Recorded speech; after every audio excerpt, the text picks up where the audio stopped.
Hey YouTube, it's Nikki, and I know you're saying, "Oh my Lord, here she goes again." I'll try to keep it brief today.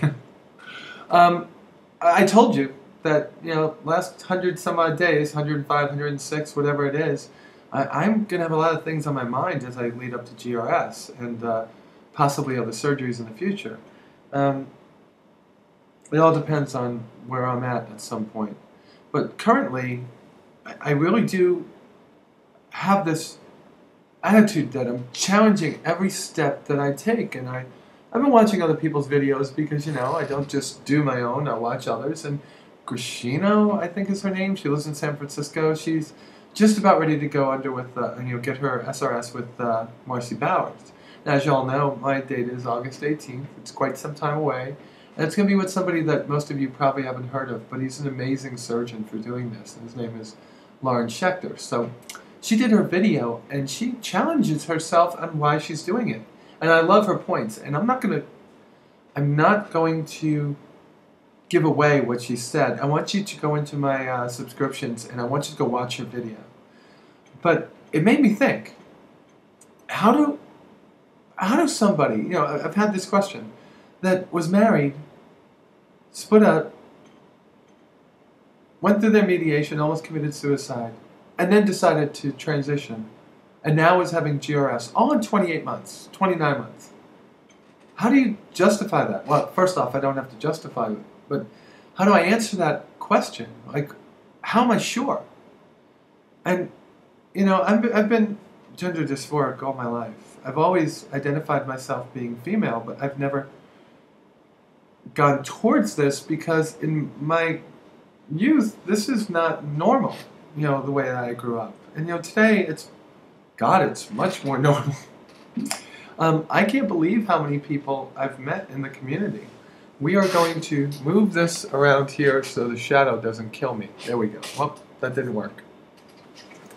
We'll just stay here, okay? Sorry about that. But, I've been challenging myself all my life. However, I never thought that this would be possible. It's an incredibly hard decision to make because it really opens up a can of worms of things that are going to affect you. It only solves one thing, which is I feel female, but all the other things it brings on, it really brings on trouble, if you ask me. In the end, I feel great. I'm me, and I love getting dressed for work. That's what I'm doing now. But I can't tell you how many different things it's brought to me, and the things it's solved, it's not balanced.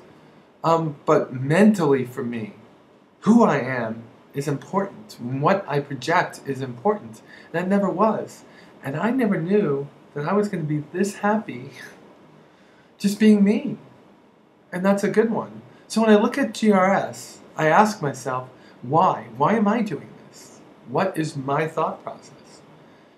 And it's easy to say that, there's some people that say, you're transgender, and you're both genders, and you don't need to conform to society's idea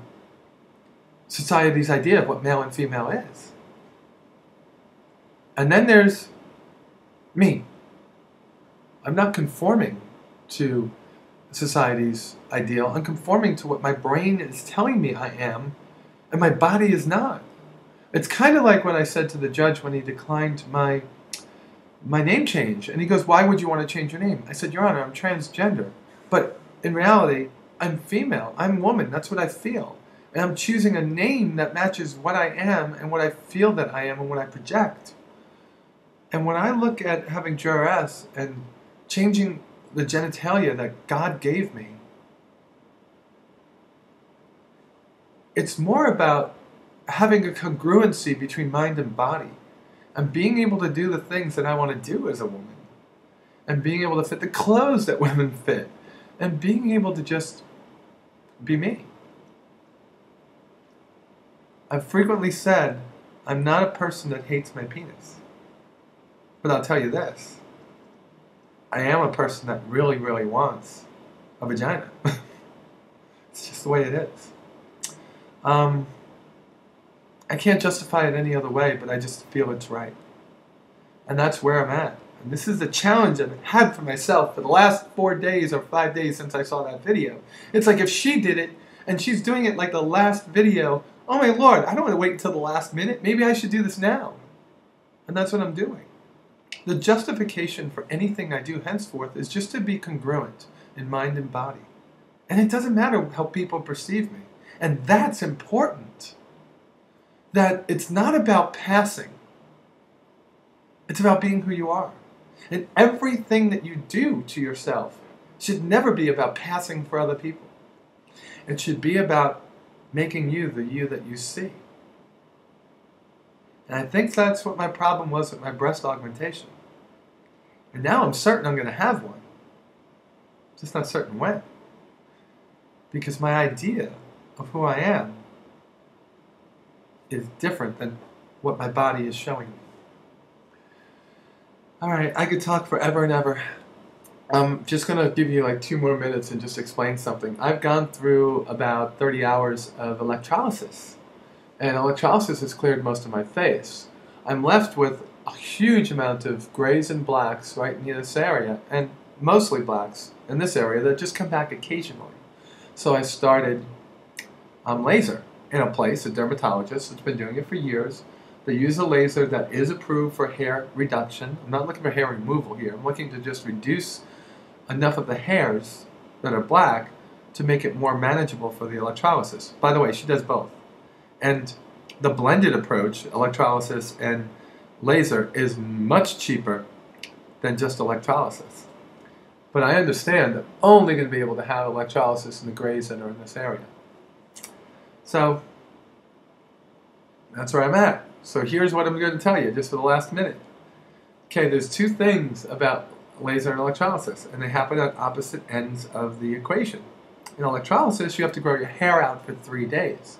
And it gets pretty long, okay? And you can't do anything about it. And then afterwards, you're not supposed to put on makeup for 3 days either.